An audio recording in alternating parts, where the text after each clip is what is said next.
welcome to my channel. My name is Elle, and on this channel I talk about music and everything I learned in my life journey as a musician.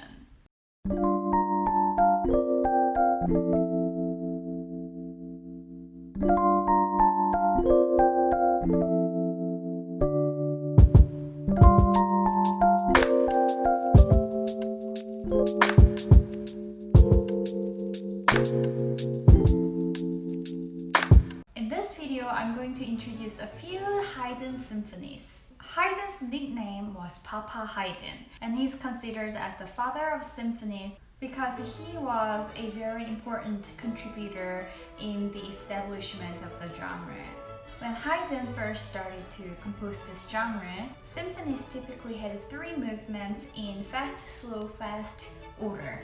Along with Mannheim School, Haydn played an important role in expanding the symphonic form to 4 movements by establishing the sonata allegro form with a slow introduction for the first movement and by adding the minuet movement as the 3rd movement. Minuet was a popular dance rhythm of the time, and sonata form is a musical form that emphasized drama and contrast. So this newly established symphonic form gave more drama and excitement for the audience to listen to.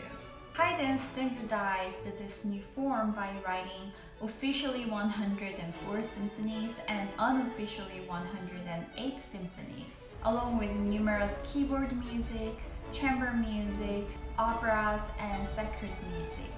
Haydn was very fortunate to be employed by the Esterházy family as a Kapellmeister.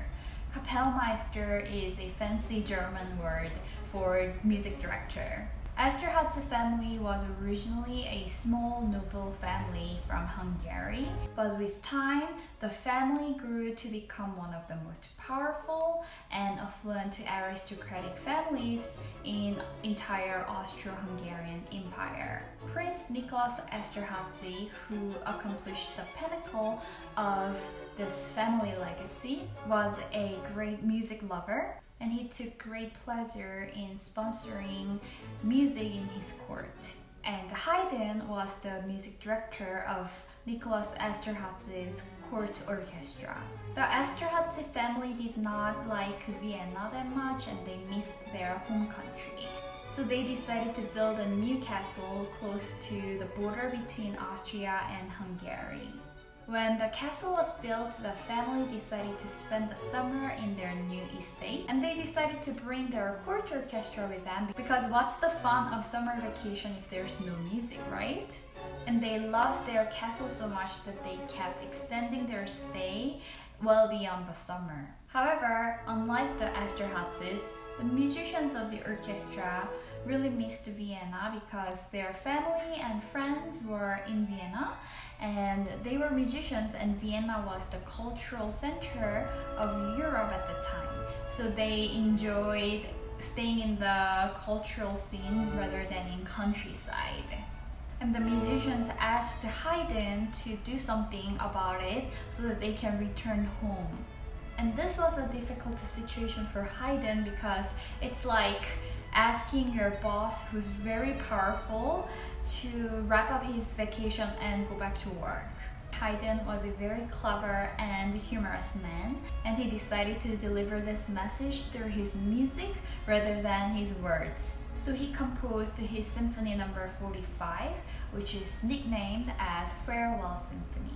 It's called a Farewell Symphony because in the last movement, Haydn instructed his orchestra musicians to blow out the candle on their music stand and leave the stage one by one. Fortunately, Esterházy took the message well and clear, and they returned to Vienna the day after the performance. The second symphony that I want to introduce today is nicknamed as the Miracle Symphony. When Nicholas Esterházy passed away, his son Anton Esterházy took over the power. And Anton Esterházy was not a fan of music, so he actually released Haydn from his duty with pension. And for the first time in his entire career, Haydn was free to explore other options. By this time, Haydn was already famous in Europe because first, he composed a lot of great music, and secondly, he had the title of Kapellmeister in Esterházy court. And a very successful music businessman named Sunmin approached Haydn and suggested to give it a shot to build a career in England. At this time, England had a more advanced culture of public concerts compared to other parts of Europe. So when Haydn decided to give it a shot in England and made a visit, he was welcomed by a big fan base, and he even received an honorary doctorate degree from Oxford University.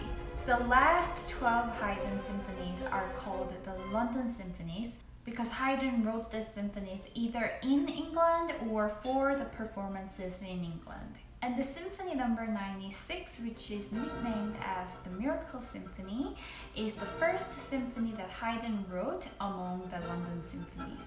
The background, the story of how this nickname came about is that Haydn's fans were really eager and excited to see Haydn's performance for the first time. And when Haydn came on stage, all of the audience rushed close to the stage so that they could see Haydn perform close by. And in the moment, the chandelier from the ceiling fell down to the audience seats. But fortunately, everyone was out of their seats and no one was injured in that night. People started to shout, "It's a miracle!" and the symphony became the Miracle Symphony. As heartwarming as this story goes, there's some controversy over the credibility of this story. Because an authoritative Haydn biographer, Robinson Landon, found an article that says this incident actually happened for Haydn Symphony No. 102, not No. 96. So we actually don't know which symphony is the owner of this charming nickname. 2020 is closing and I see so many people are ready to say goodbye to this year and go back to their normal life where they can be with their friends and families and enjoy the cultural activities just like how the musicians of the orchestra in Esterházy court felt.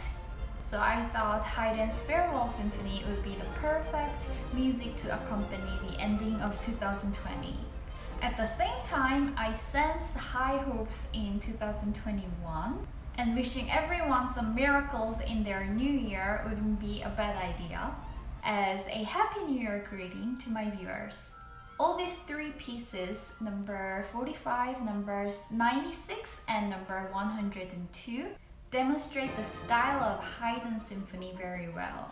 Also, you can witness how Haydn symphonies developed over time if you listen to these symphonies in chronological order. Symphony No. 102 is especially exciting and well composed because it's one of his last works that he composed. Knowing some Haydn symphonies will actually enhance your classical music listening experience a lot because these are the basis of symphony, and you can compare how Mozart, Beethoven, Brahms, Schubert, Mahler, Bruckner, and all these other composers expanded this musical genre with their own individual style and contributions. Thank you so much for spending time with me, and I'll see you in the next video. Happy New Year!